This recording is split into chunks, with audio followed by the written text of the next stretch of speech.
¿Qué tal? Muy buenas tardes. La Facultad de Derecho, a nombre de nuestro director, el doctor Raúl Contreras Bustamante, y el doctor Tito Armando Granados Carrión, jefe de la División de Universidad Abierta, les da la más cordial bienvenida a esta conferencia intitulada Necesidad de un nuevo Código Civil para la Ciudad de México, a cargo del licenciado Gustavo López Larios, de quien me permitiré leer una breve síntesis curricular. El licenciado Gustavo es licenciado en Derecho por la Facultad de Derecho de la UNAM. Ha trabajado en diversas notarías de la Ciudad de México y cuenta con patente de aspirante de notario de la Ciudad de México. Se ha desempeñado como abogado patrimonialista de la Secretaría de Salud y de Pemex. Ha impartido cátedra en el ITAM, en la Universidad de La Salle, y actualmente es profesor por asignatura de la materia de obligaciones en el SUA de la Facultad de Derecho de la UNAM. A continuación daré una breve reseña de esta conferencia. Por medio del estudio de nuestro Código Civil para la Ciudad de México, que data de 1928, hemos podido detectar figuras obsoletas y carencias que la realidad social y la tecnología han rebasado a nuestro cuerpo de leyes del ciudadano. Se requiere que el Código Civil esté acorde a una ciudad moderna y cambiante, exigente y que quite figuras obsoletas que ya no están acordes a la realidad económico-social de nuestra ciudad. Sin más, los dejo con el licenciado Larios. Buenas tardes. Buenas tardes. Pues agradecer el favor de su presencia, este espacio de reflexión que, pues con la preocupación académica de nuestro director, el doctor Raúl Contreras, y en particular del director del SUA, el maestro Tito Granados, que tanto se ha preocupado por mejorar la actividad académica de SUA como un espacio, pues como lo es, abierto para incentivar a la gente que busca una segunda o hasta tercera carrera, o gente que no ha podido llevar a cabo una actividad profesional porque pues, las actividades laborales no lo permiten entre semana. Entonces es un espacio importante. Vemos con satisfacción la gran demanda de actividad académica que tenemos los sábados. Una satisfacción para la universidad, para la facultad en particular y para la nación.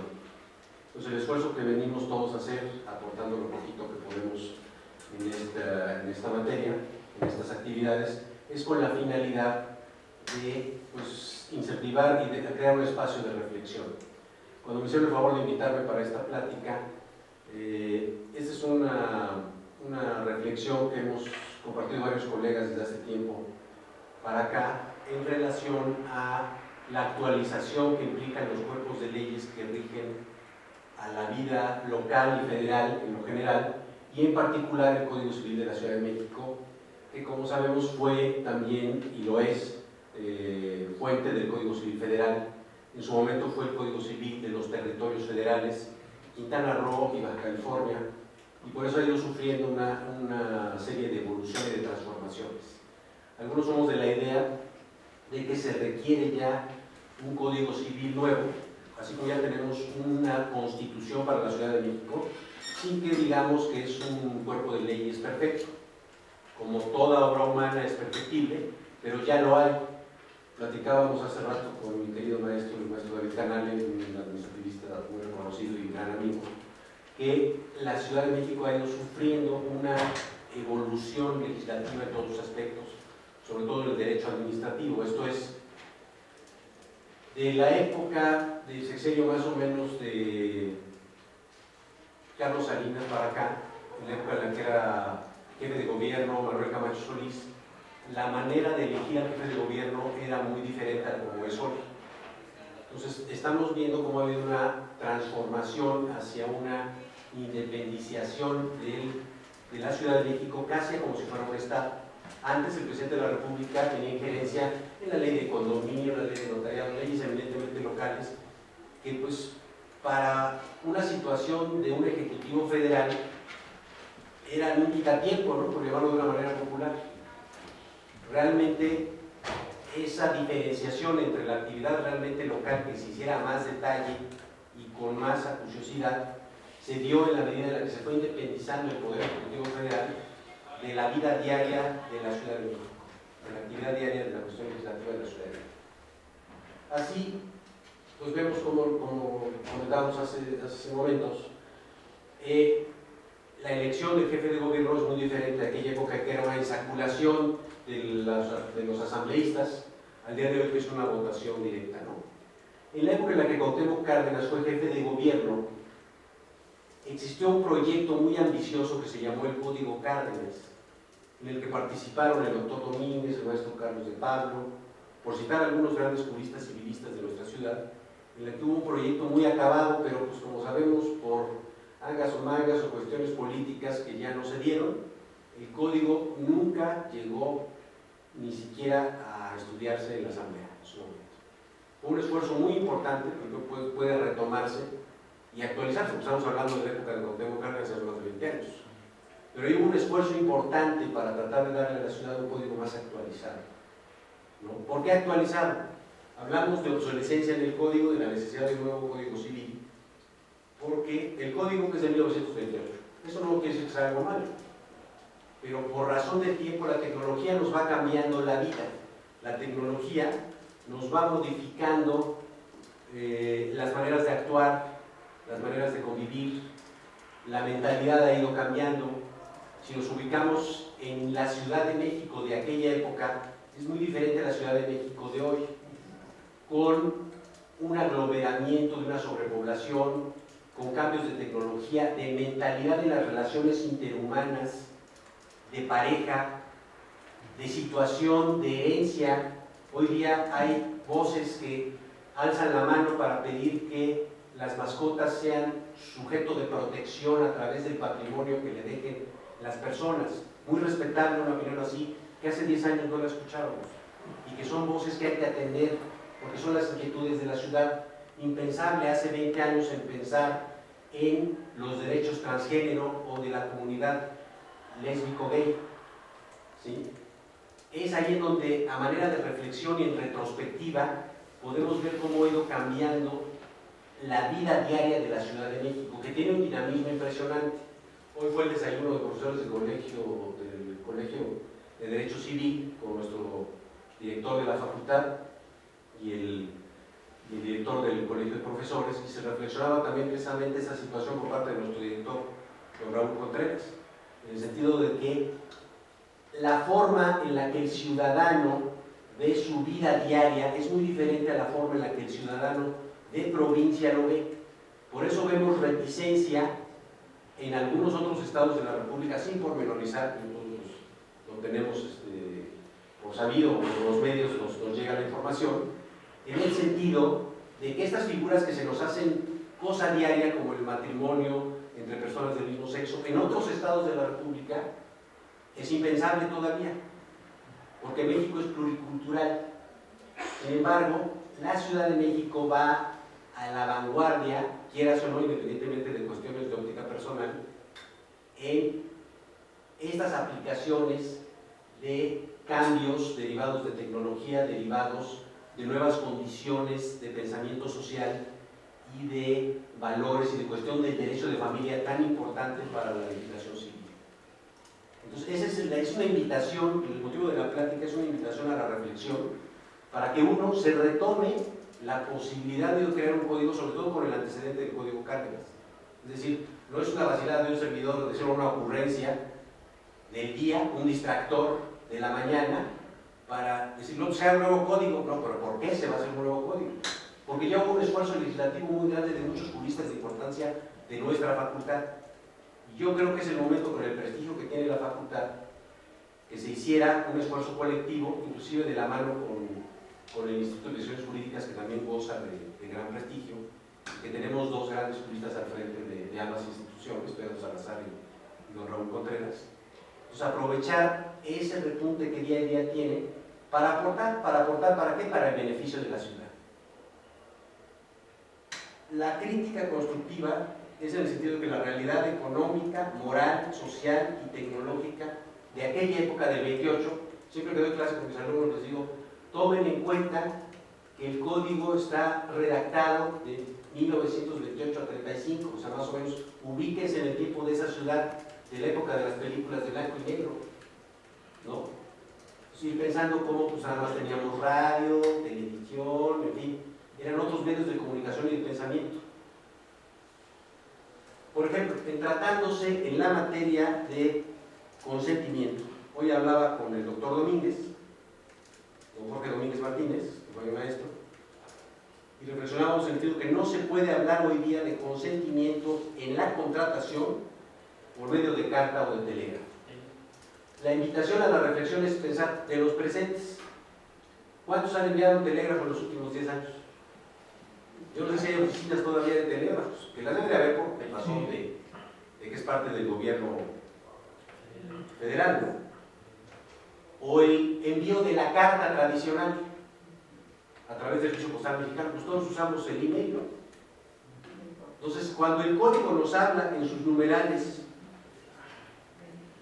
1803 al 1809 del consentimiento y hasta 1811 a través del consentimiento por ausentes, a través de la carta o del telégrafo, no quiere decir que está mal lo que está redactado en el código, sirvió en su momento, pero ya está rebasado. Nadie va a mandar un telégrafo para que le manden un bien mueble, una USB, ropa, zapatos, lo que sea. Hoy día estamos en la época del Amazon, ya tenemos una ley de contratación electrónica. Entonces, a mí se me ocurre, como primera propuesta, así como tenemos el artículo 951 del Código Civil, que es el fundamento para el régimen de propiedad de condominio, deberemos de tener alguno o varios numerales para concatenar el código con una ley de firma electrónica. En la vida urbana, la firma, como un rasgo que les digo a mis alumnos, la firma es el rasgo que manifiesta el consentimiento, pero ese rasgo autógrafo ya va también en vías de extinción en la vida urbana. Todos usamos la FIEL cuando menos para pagar impuestos, los que somos contribuyentes, ¿no? Ahí nos toma el gobierno, nos toma el Estado para cumplir con esa obligación de crédito principal, que es el pago de nuestras obligaciones pecuniarias de dinero para la hacienda pública, una obligación de carácter constitucional para cualquier Estado. Entonces, si ya estamos en una época de firma electrónica avanzada y hay una ley especial, pues tenemos que de alguna manera actualizar el código en ese aspecto, que es mero derecho patrimonial y mera cuestión de derecho contractual. Esto ya está fuera de lugar, no es que no sirva. Para ver, se puede dejar, pero no tenemos que olvidar que lo que ya avanzó la tecnología lo tenemos que plasmar en la legislación. Porque suena vacilada decir, y obligar a los alumnos a aprenderse la teoría de la recepción, de la admisión, del consentimiento, en esta limitación. Y a ver, compañero, ¿qué pasa si se manda la carta y si no la ha recibido? Eso ya está fuera de lugar. ¿Qué pasa si nos hackean el mail? ¿Qué pasa si nos hackean el envío de dinero que ya ha pasado?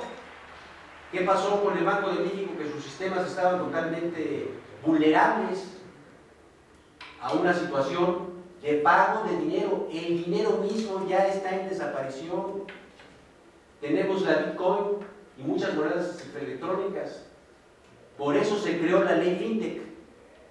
Todo eso es producto del rebase. Los gobiernos temblaron cuando vieron que el papel moneda y que los bancos centrales estaban en peligro, porque se estaba creando un sistema paralelo. Se está creando y es un sistema paralelo que tiene que entrar el derecho a regularlo para que no se nos salga de control. Porque la gente prefiere, pues, te pago en bitcoins. ¿Y dónde está aquí en el código? No la palabrita bitcoin, sino la moneda electrónica, la transacción electrónica, que es del día a día de la vida urbana. Aquí todos gozamos del internet de la facultad, afortunadamente. El nuevo gobierno federal está pidiendo que en las ciudades haya internet gratuito en las plazas públicas de su mayoría en el país, ¿no? Es una realidad tecnológica que nos cambió la vida. El celular, el internet y el mail nos revolucionó y nos aceleró la vida diaria, y nos aceleró y nos cambió la forma de contratación y la forma de interrelacionarse de las personas. Antes, cuando las parejas empezaban a conocerse, etcétera, pues era que se conocían de vista, en fin, la plática, coincidían en algún lado. Hoy día tenemos páginas especiales para que la gente se conozca y entre en relaciones personales, y cuesta. Hay una relación patrimonial que busca explotar legítimamente, para mi juicio, el deseo de la gente de interrelacionarse y de tener una relación tal vez sentimental. Hay un dejo de una parte patrimonial y una parte personal muy loable y muy respetable. O sea, a lo que voy es que la tecnología ha ido modernizando o ha ido transformando, para bien o para mal, eso ya depende de la visión personal de cada uno, las formas de interrelación humana. Entonces, consentimiento de contratación por carta o por telégrafo coincidirán que ya está superado. Las teorías del consentimiento a través de eso ya están rebasadas en el cambio comercial y personal. El ciudadano, cuando vende su automóvil o algún bien mueble usado, etcétera, pues va a una vía electrónica, a Mercado Libre, etcétera. No va a poner un letrero y va a poner cartas, ¿no? Se habla también por ahí en el código de títulos civiles, que ya fueron superados por la Ley General de Títulos y Operaciones de Crédito. Títulos civiles a la orden o al portador, luego se viene en la clase y me dijeron, pues esto ya ni se lo aprendan, pues esto, yo no sé ni por qué sigue ahí. Cosas así que son detalles de curiosidad. Que me decía el doctor Domínguez, no es que dejemos figuras, por ejemplo, los esponsales, ¿por qué los quitaron? Pues no los vuelven a quitar. Es decir, nosotros los abogados tenemos que pensar, porque nos rebasa la realidad los supuestos más extremos de las relaciones interpersonales. Cuando se hace una propuesta de ley, cuando se hace alguna modificación, algún estudio, la realidad supera a lo que fue la imaginación del legislador. La imaginación del legislador del 28, por razón del transcurso de la vida, ya está superada. Entonces tenemos que hacer un esfuerzo colectivo, estudiantes, profesores, colegios de profesionales. Y qué mejor que la facultad lo encabece, que la facultad goza de un prestigio hoy día. Yo soy egresado de ella, afortunadamente. Yo creo que hoy día es uno de los mejores momentos de la facultad y de la universidad. Ustedes vemos con orgullo y con gusto que la universidad y la facultad cada vez ranquean más alto en Latinoamérica y el mundo.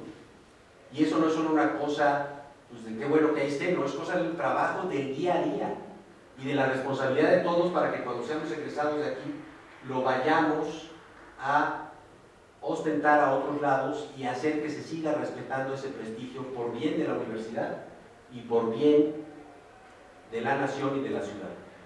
Y qué mejor que con actos de reflexión y con ejercicio académico. ¿Cómo va a ser el ejercicio académico?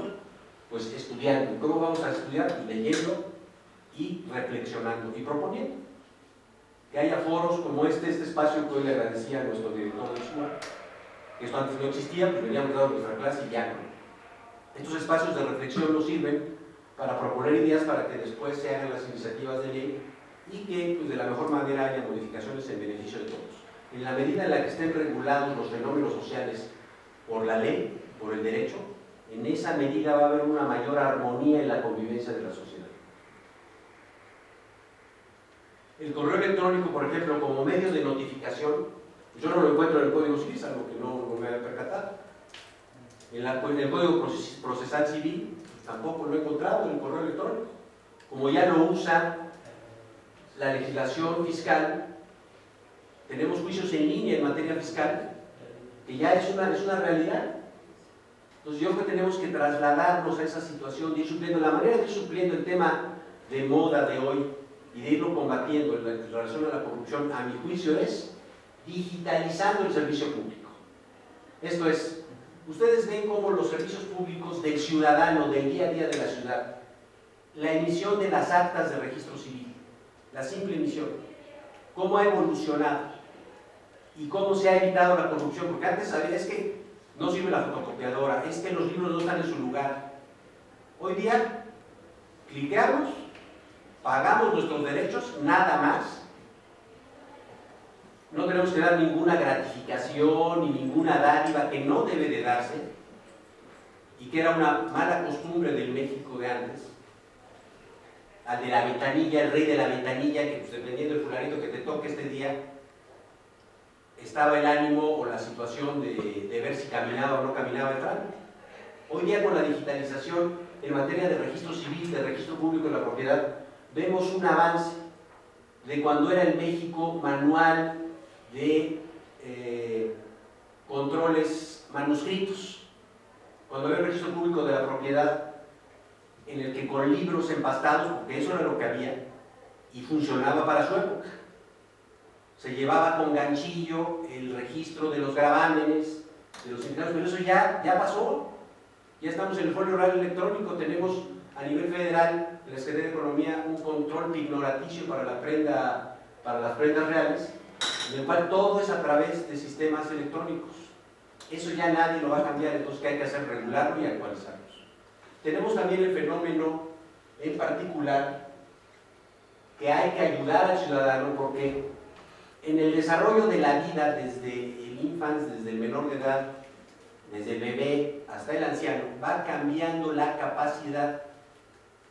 Esto es, en materia de capacidad, el ser humano va teniendo variaciones en su capacidad de discernimiento, por minoridad, por cuestión de su evolución natural de crecimiento, o luego por enfermedad o por vejez. Tristemente, la vejez es un tema que no hemos abordado con la seriedad y el respeto que merece esa población que cada día es mayoritaria y cada día tenemos que atender en mayor volumen. Entonces, una de las propuestas es en el sentido de cuidar a la población de edad avanzada. ¿Cómo la vamos a cuidar? La población de edad avanzada de hoy día, por ejemplo, ¿qué les gusta? De gente de 75 a 90 años, no tiene correo electrónico. Entonces ya está relegada. Es gente que ya está, de alguna manera, en una desalfabetización de los medios de contratación, de los medios de información. Hay esfuerzos importantes, como fuera la tutela cautelar, pero eso es poner en incapacidad a la gente. No, hay que llevarla a que pueda por sí misma, aunque sea de manera lenta, estar actualizada en los nuevos sistemas de contratación por su protección, para que el vecino no los defraude, para que sus familiares no los defrauden, porque hoy día ya los medios físicos están desapareciendo. La gente que recibe su pensión tiene que tener una tarjeta electrónica a fuerza. Hoy día tienen que tener un teléfono inteligente, no basta con el teléfono simplemente celular. ¿Por qué? Porque los bancos te están forzando a que tengas una aplicación en la cual envíes el dinero por ahí. Entonces, una persona de 90 años no puede hacer eso. ¿Cómo le ayudamos? ¿Cómo se va a preocupar la ciudadanía para apoyar a nuestra gente mayor? Todos vamos para allá. Los índices de longevidad mundiales son cada vez mayores. Entonces tenemos que preocuparnos por darle calidad de vida a nuestros ancianos. Nosotros vamos a ser ancianos también si lo vivimos. Si llegamos a tener esa edad respetable. Antes existía, y antes me refiero no hace mucho, yo creo que en la época del código, un mayor respeto hacia la opinión de la gente de edad avanzada. Si vemos en retrospectiva, hasta en las películas y en otras situaciones, se consultaba en la tribu al anciano porque es el que había vivido y logró vivir hasta esa época. Y la experiencia es un punto de referencia respetable para tener una opinión más equilibrada. Cuando la persona goza de lucidez. Tenemos gente anciana, tenemos cuánta población tenemos con enfermedades cerebrales de Alzheimer, que hay que protegerlos. El derecho tiene que entrar a cuidar a ese ciudadano, así como está el código que dice, a ver, aquel que tiene una situación por su poca educación, en una situación de lesión, está la figura de la lesión para proteger al desequilibrio que hay en la contratación. Así tenemos que pensar mayoritariamente en la población de mayor edad, porque antes, en la época del código, pues la gente no vivía más de 70 años, y eso ya era mucho, 60. Hoy día el promedio cada día es mayor. Los jóvenes, los jovencitos de 20, de 15 años, se dice que pueden llegar a tener un promedio de vida de 100 años. Vas a tener más vida, pero con menos fuerza, al menos con menos inteligencia. ¿Pero qué vamos a hacer? ¿Cómo le vamos a dar seguridad jurídica a la gente? Que sea justo, que no lo sorprendan, que no le impriman la huella y le hagan manifestar el consentimiento de un pagaré que nunca firmó la persona. Que la ciudad les dé medios de protección a nuestros adultos mayores para que vivan con tranquilidad y con respeto, que no los hay en el código ni en otras leyes de carácter administrativo. Ahí entramos en otros supuestos. Pero a mí me llama mucho la atención cuando he tenido clientes o prestatarios de servicio de edad avanzada, oiga, su correo electrónico, no tengo, maneja computadores, no sé, en fin. Ahí estamos en un desfase, en el cual generacionalmente hay gente que contrata de una manera por razón de la actualización de la tecnología y gente que ya se rezagó y que el derecho tiene que entrar a protegerlos, no vamos a discriminarlos como se está discriminando de manera indirecta, quizás inconsciente, pero en la reflexión jurídica tenemos que ir más allá de ver cómo la tecnología beneficia a todos, cómo va a beneficiar a la gente que en razón de alguna enfermedad se vuelve invidente, tiene algún accidente y deja de poder hablar o no puede articular su cuerpo. ¿Cómo los va a proteger el derecho civil? ¿Cómo va a contratar? La persona sigue teniendo necesidades de consumo. La compra-venta, que es para mí el rey de los contratos, porque es el día a día. Imaginemos en la ciudad cuántas compraventas de bienes muebles hay. Millones. ¿Cuántas compraventas inmobiliarias hay en la ciudad en días hábiles? Pues miles. Y en el país no se diga, ¿no? Entonces, ¿cómo podemos eficientar en aras de la seguridad jurídica y de la tranquilidad de la población? Porque esa es una de las peculiaridades del Código Civil, del derecho civil más bien. El derecho civil es para el día a día del ciudadano y el derecho constitucional, decía Jorge Carpizo, es para la tranquilidad del equilibrio de los poderes. Esa es la gran diferencia. El derecho constitucional como baluarte para tener el control de la constitucionalidad, tener el control de los poderes a nivel federal y local, ¿no? En su momento. Y el derecho civil para proteger y darle tranquilidad a la gente del día a día de la protección de sus bienes. La mayoría de la población no es rica, no es multimillonaria. La mayoría de la población tiene solamente el producto de su trabajo, cuando puede trabajar. La mayoría de la población tiene solo, a lo largo de mucho esfuerzo y de mucho tiempo, llega a tener un inmueble, algún vehículo o dos, transmiten un patrimonio familiar. El código, que es otra de las críticas, el código en la figura, a cuando menos a mi juicio, de la verdad me equivoco, en la figura del derecho de familia y del patrimonio de familia en particular, no ha logrado eficientar esa figura para darle tranquilidad a las familias. Por cuestión de los montos, por cuestión de que no se ha difundido como se esperaba. Ese patrimonio pequeño de la casa de interés social, el departamento de Fobiste o de Infonavit, que con muchos esfuerzos contrató un obrero, no puede tener la tranquilidad de que pase y no sea embargado a su esposa o a sus hijos. No la tiene, no se lo hemos dado. No existe seguridad jurídica para eso. Y si tuvo necesidad por una enfermedad en su vejez de firmarle un pagaré a un accionista, pues ya perdió la casa. Entonces, ¿por qué el patrimonio de familia no ha sido lo suficientemente evolutivo para que cuando menos la gente tenga un mínimo donde vivir decorosamente? Decía la jefa de gobierno ahora que ocurrió el problema como referencia del sismo del 19 de septiembre, una vivienda digna, no una mansión, ¿sí? Es un departamento pequeño, digno, en el cual sea limpio, tenga el mínimo indispensable, pero eso no lo tiene la mayoría de la población. El derecho no le ha dado esa tranquilidad a las familias. Otra figura que por ahí estuvimos viendo es que el caso del ausente, el caso del derecho penal cuando hay un secuestro o la apertura de la sucesión, son plazos demasiado largos, cuando menos a mi juicio, para que esto se pueda dar. Muchas veces les digo a mis alumnos, la frialdad del derecho patrimonial no contempla la realidad delincuencial de nuestra ciudad. Esto es, yo contrato una hipoteca, un crédito de hipoteca. Si me secuestran, no es seguro que pague la mensualidad. Llegando el fin de mes hay que pagarla, esté secuestrado o no. Si desgraciadamente, como vemos esa triste realidad del país, de tanta gente desaparecida, que se les hace fácil a los delincuentes matarla y tirarla ahí a un llano, y cuántas fosas no hay ahí con un montón de cadáveres de desconocidos. ¿Qué pasa con las relaciones patrimoniales de ese ciudadano? Esas relaciones patrimoniales siguen, porque mientras no esté el cuerpo de la persona no se puede abrir la sucesión de manera inmediata, y entonces los hijos y el esposo o la esposa, pues son los que quedan a la deriva.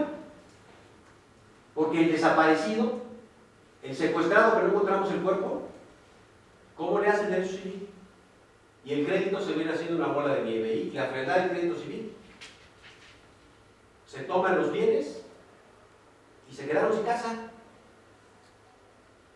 Ojalá y baje esta situación delincuencial, ojalá y sean casos verdaderamente contadísimos del secuestro y de la desaparición forzada, que no es solamente la angustia del momento y la tragedia que viven las personas y las familias en esa situación, y no es solo la limitante del derecho penal, sino las repercusiones de que esa persona iba a trabajar diario, dependía de su sueldo, la relación laboral, ya se está 3 días fuera.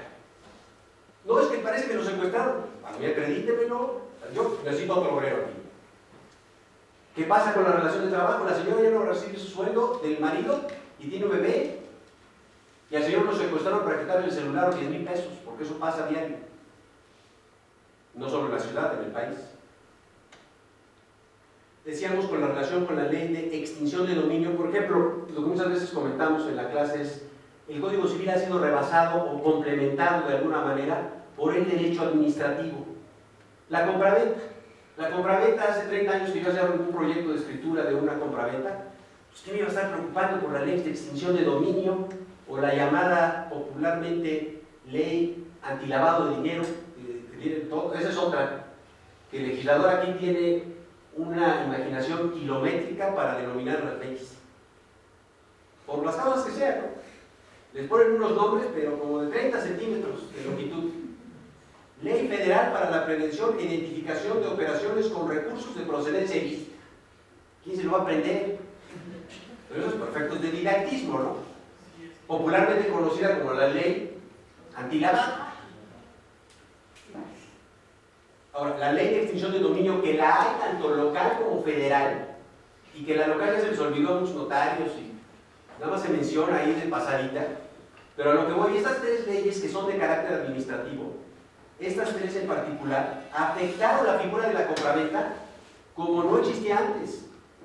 Trastocaron la manera de hacer la compraventa inmobiliaria y la compraventa mobiliaria, porque no olvidemos que afecta las actividades de blindaje de automóviles, venta de joyería fina, bienes muebles valiosos que se salen de la actividad de las escrituras públicas, que son limitadas a la cuestión inmobiliaria.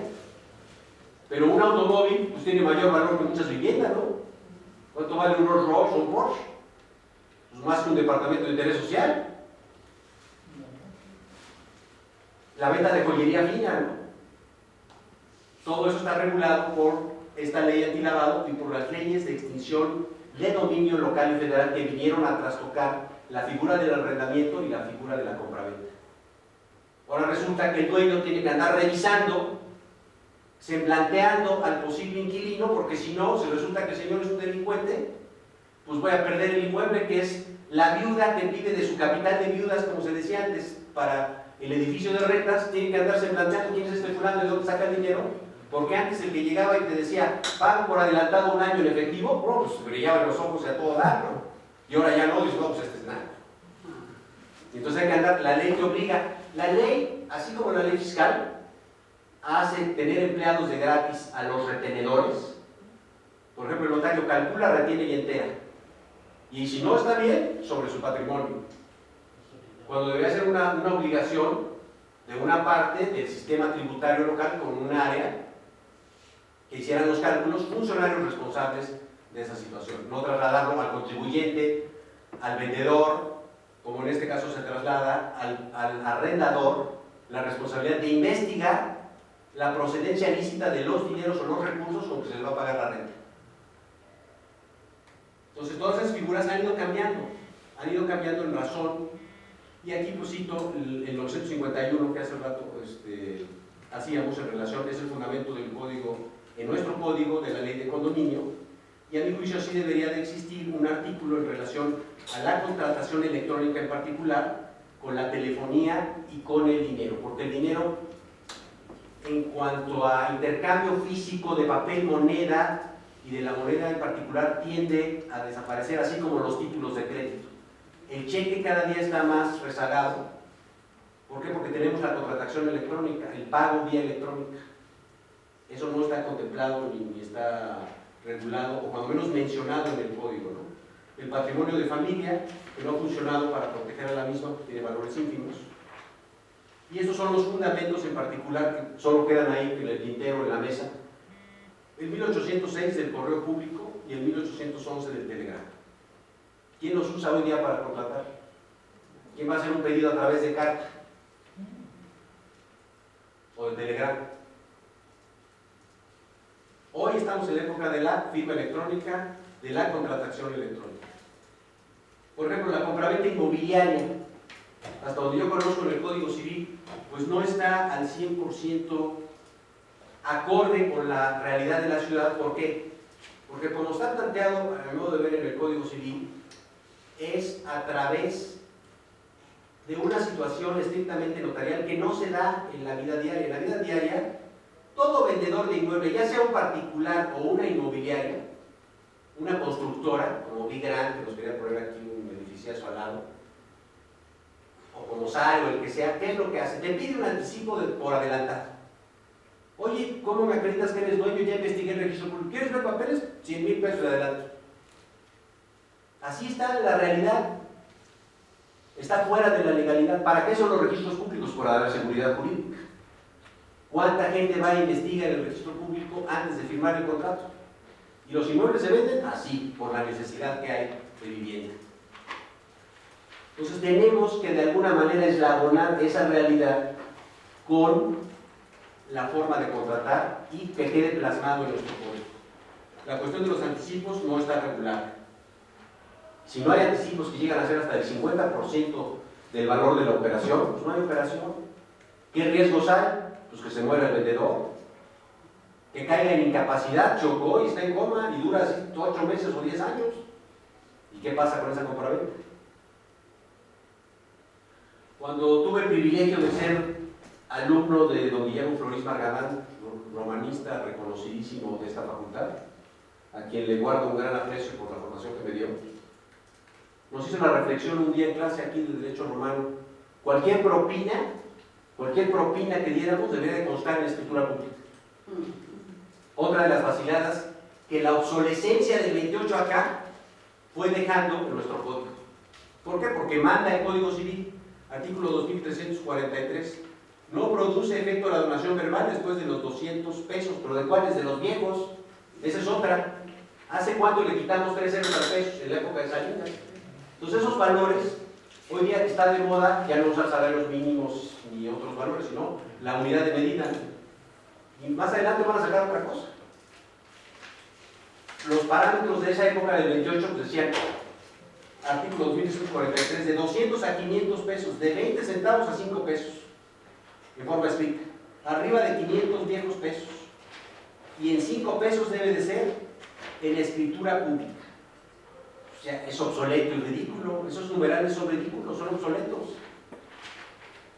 ¿Por qué estaba así en aquella época? Pues vamos a ver cuál era el salario mínimo del 28, cómo eran los ingresos del 28 y cuánto valía realmente, qué podías comprar con 5 pesos en 1928, pero no hoy. ¿Por qué lo hizo así el legislador? Porque el legislador lo que quería es que el donante, ante la generosidad que tiene o que le nace en ese momento de regalar bienes, de deshacerse de bienes y disminuir su patrimonio, ¿qué es lo que pasa?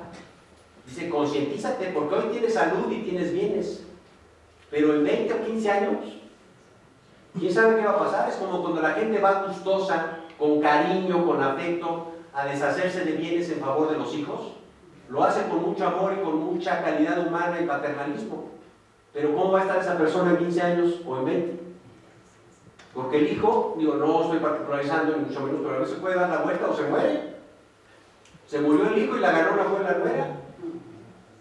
Y el señor que se volvió anciano, que tenía abundancia de bienes cuando hizo esas donaciones, hoy día que ya es un anciano en total senectud, que tiene casi 100 años, y le cuesta trabajo expresarse verbalmente, y le cuesta trabajo ver, y le cuesta trabajo alimentarse y moverse por sí mismo, ¿quién lo va a cuidar? Los nietos pues ya están en el extranjero, ya se casaron, se fueron a vivir a provincia, etc. ¿Quién lo va a cuidar?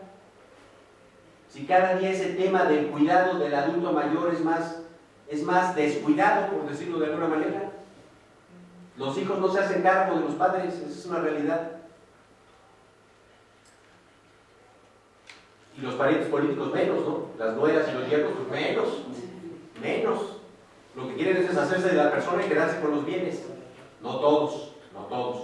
En lo social no podemos generalizar.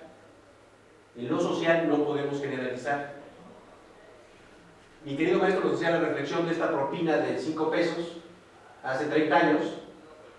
¿Por qué? Pues ya está fuera de lugar. Y desde hace 30 años no lo han movido. Tendría que, de alguna manera, actualizarse la donación para que siga en esa fortaleza que tiene desde Roma de concientizar al donante, pero pues que sirva el artículo, que usemos una unidad de medida realmente ad hoc a algo que no tengamos que decir, le doy 5 pesos al que está de viene y conforme a la ley debe de ser de escritura pública, es una vacilada. Esos son solamente algunos de los numerales que quise hacer referencia, y esto es un ejercicio de reflexión únicamente para invitar a lo que es una actividad diaria del legislador, del juzgador, en el ajedrez de la juridicidad, cada quien en el papel que nos toca ejercer, ya sea en el litigio, en el servicio público, en la gran generosidad y la multiplicidad de formas de desarrollo de la abogacía.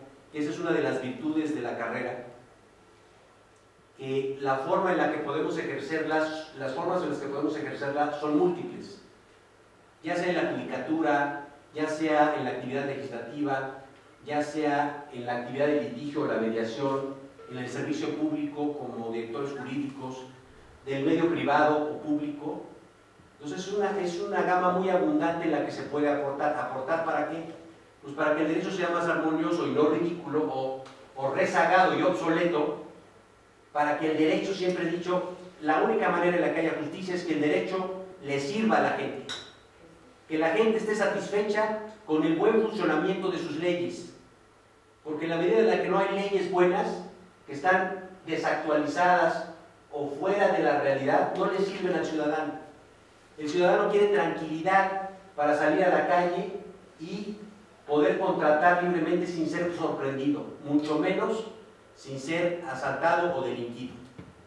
Pero no quieren llegar a los comercios y que haya artilugios o estratagemas jurídicas que desprotejan al desvalido. Esto es el consumidor, por eso tenemos un derecho del consumidor, porque desde Roma el derecho del comerciante está de alguna manera formado para lograr el lucro legal, pero el que se dedica al día a día a las ventas pues tiene más experiencia, más acuciosidad o más malicia para poder involucrar al comprador en una situación de mayor ventaja o de más onerosidad para la operación. ¿Cuál es el negocio de la banca? Muchas veces le digo a los alumnos, ¿cuántos bancos en México han quebrado en los últimos 40 años? Yo no conozco ninguno. Es un negociazo la banca. La usura es un negociazo. Son dueños de ligas de fútbol.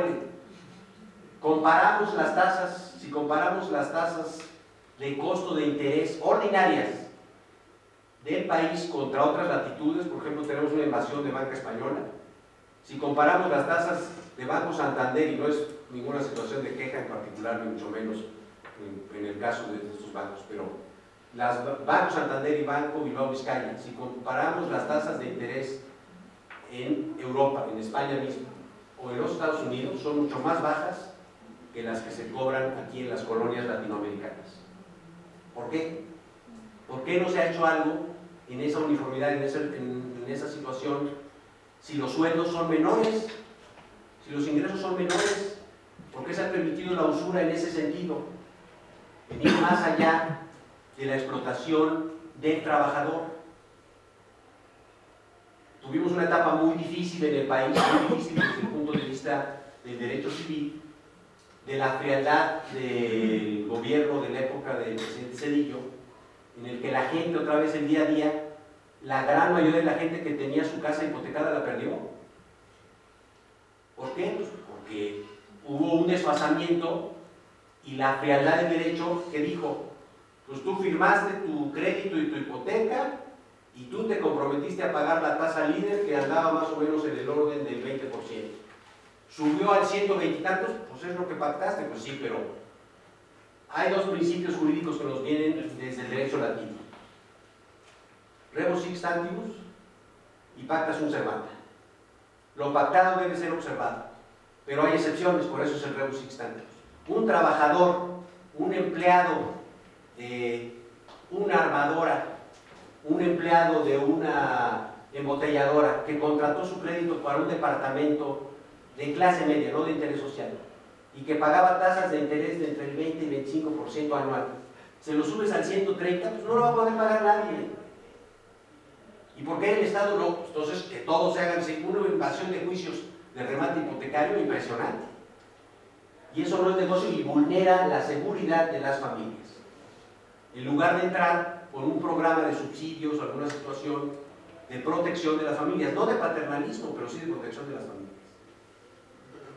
No me resta más que agradecer el favor de su atención, el espacio que nos da nuestra facultad, nuestras autoridades, el doctor Raúl Contreras, el maestro Tito Granados, el director de nuestro sistema de universidad abierta, y pues dejo también el espacio por si tienes alguna duda, si no por escrito, en las que pueda contestar también por correo electrónico, estoy a sus órdenes, y agradecerles el favor de su asistencia y la invitación a la reflexión para que, repito, que el derecho le sirva a la gente.